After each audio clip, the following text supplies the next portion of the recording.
7.5 horse power पर्यंतचं जे जुनं bill आहे 48,000 कोटी रुपयाचं जुनं बिल वसूल करायचं आहे.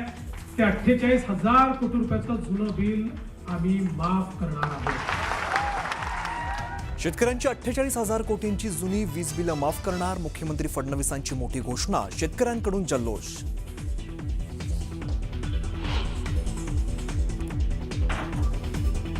टीका करणाऱ्यांना कोणी लक्षात ठेवत नाही, कर्तृत्व करणाऱ्यांनाच लोक लक्षात ठेवतात. मुख्यमंत्री देवेंद्र फडणवीसांचा विरोधकांना जोरदार टोला.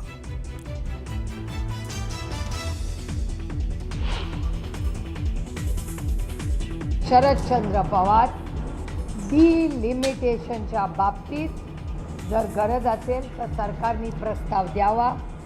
50% जो कॅप आहे तो जर सगळ्या इंडिया अलायन्सची आम्ही चर्चा करू. डिलिमिटेशनच्या नव्या विधेयकामध्ये 50% उल्लेख असेल तर आम्ही चर्चा करू. खासदार सुप्रिया सुळेंचं वक्तव्य.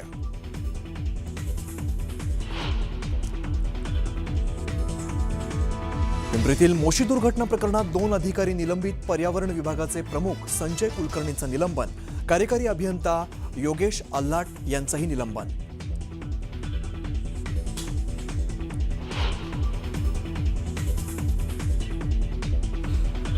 बावली धबधबा पर्यटक मारहाण आणि विनयभंग प्रकरणी 9 आरोपींना 18 जुलैपर्यंत 3 दिवसांची पोलीस कोठडी.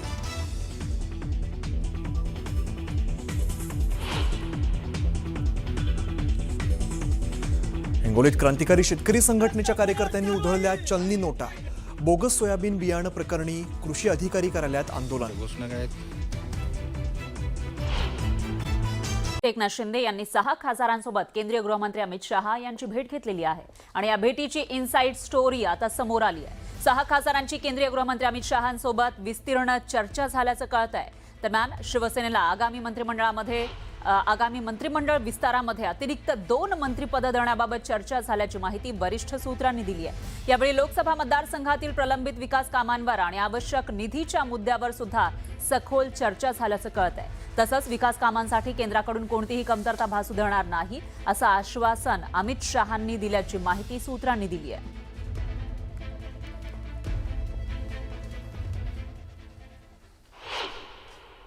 या भेटीमध्ये नेमकी कोणकोणत्या मुद्द्यांवर चर्चा झाली, काय झालं आपण बघतो इनसाइड स्टोरी. एकनाथ शिंदे यांच्यासह 6 खासदारांची अमित शहांसोबत भेट झालेली आहे. हे तेच 6 खासदार आहेत जे मागच्या महिन्यापर्यंत ठाकरेंसोबत होते, त्याच्यानंतर ते फुटले आणि त्यांनी शिंदेंच्या शिवसेनेमध्ये प्रवेश केला आहे. या 6 खासदारांची केंद्रीय गृहमंत्र्यांसोबत प्रदीर्घ चर्चा झाल्याची माहिती आहे आणि या बैठकीला किनार आहे ते म्हणजे आगामी मंत्रिमंडळ विस्ताराची.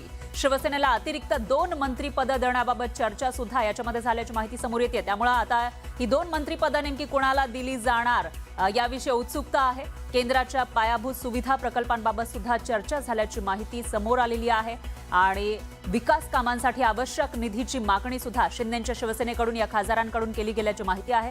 केंद्राकडून कोणतीही कमतरता भासू देणार नाही असं आश्वासन या बैठकीमध्ये शहांनी दिल्याचं कळत आहे. फुटीनंतर पहिल्यांदाच हे 6 खासदार एकत्रित शहांच्या भेटीला पोहोचले होते. त्याची ही इनसाइड स्टोरी आपण बघतोय.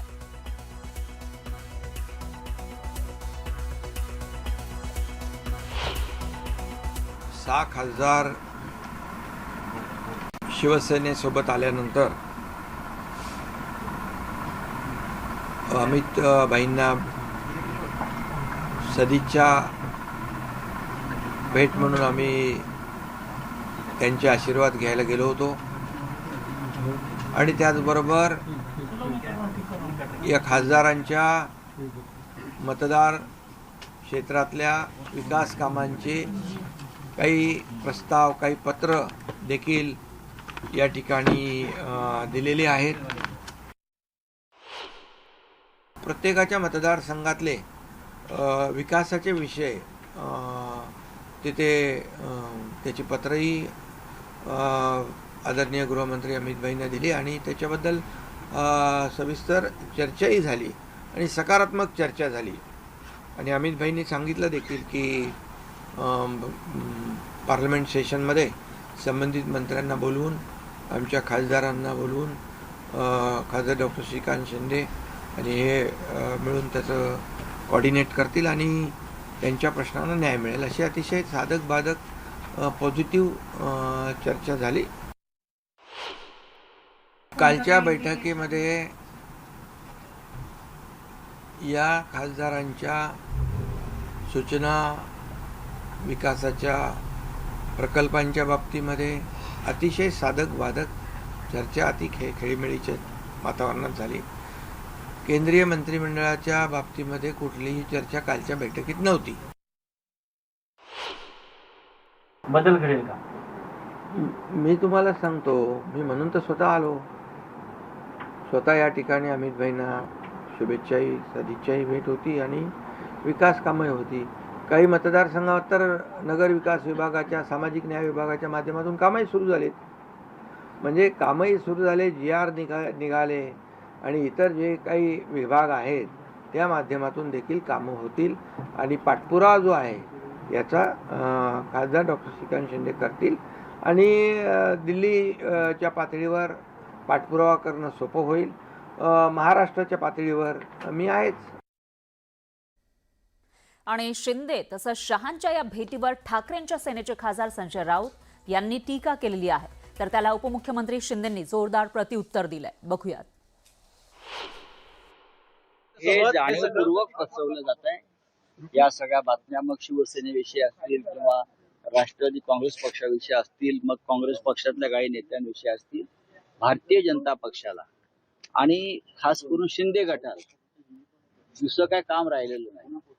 आणि मग अशा प्रकारच्या अफवा पसरवून मूळ प्रश्नावरचं विषयावरचं लक्ष लोकांचं विचलित करायचं, ही अशा प्रकारची भूमिका आहे. या देशात कायदा आहे की नाही मला माहित नाही. एकनाथ शिंदे चोरीचा माल घेऊन दिल्लीच्या रस्त्यावर फिरतात आणि कायदा त्यांना हटकत नाही आणि गृहमंत्र्याकडे चोरीचा माल घेऊन जातात. ही गंभीर गोष्ट आहे. एखादा साधा चोर जर चोरीचा माल घेऊन जात असेल त्याला पोलीस हटकतात. एकनाथ शिंदे मुंबईतून चोरीचं गाठोडं घेऊन दिल्लीला उतरले आणि ते चोरीचं गाठोडं घेऊन देशाच्या गृहमंत्र्याकडे गेले आणि दाखवला हा माझा चोरीचा माल आहे, आता याला सोन्याचा मुलामा द्या. बरं, आणि गृहमंत्री त्याला जर मान्यता देत असते त्या देशाच्या कायद्याविषयी मला चिंता वाटते. चोरी कोणी केली? बाळासाहेबांच्या विचारांची गद्दारी कोणी केली? हिंदुत्वाशी बेईमानी कोणी केली? आणि त्याचबरोबर महाराष्ट्रातल्या जनतेशी जी खऱ्या अर्थाने त्यांचा विश्वासघात कोणी केला हे महाराष्ट्रातल्या जनतेने पाहिलेलं आहे आणि त्यांना धडाही शिकवलेला आहे. त्यांची जागा त्यांना दाखवलेली आहे. आणि म्हणून लोक खरं म्हणजे आम्ही बघा त्यांच्यासारखी भाषा करणार नाही. ते तुडवायची भाषा करतात, आम्ही वाढवायची भाषा करतो. त्यांच्यासारखी भाषा करणार नाही. ते तुडवायची भाषा करतात, आम्ही वाढवायची भाषा करतो. ते अतिशय खालच्या पातळीवर जाऊन 4 वर्ष आम्हाला शिव्या देत आहेत. 4 वर्ष आम्हाला शिव्याशाप देत आहेत.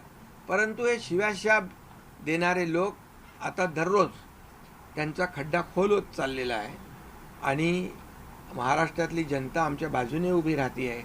आणि मला वाटतं ते कुणाचं काम करतायत हा आत्मसंशोधनाचा विषय आहे. पण जे ते करतायत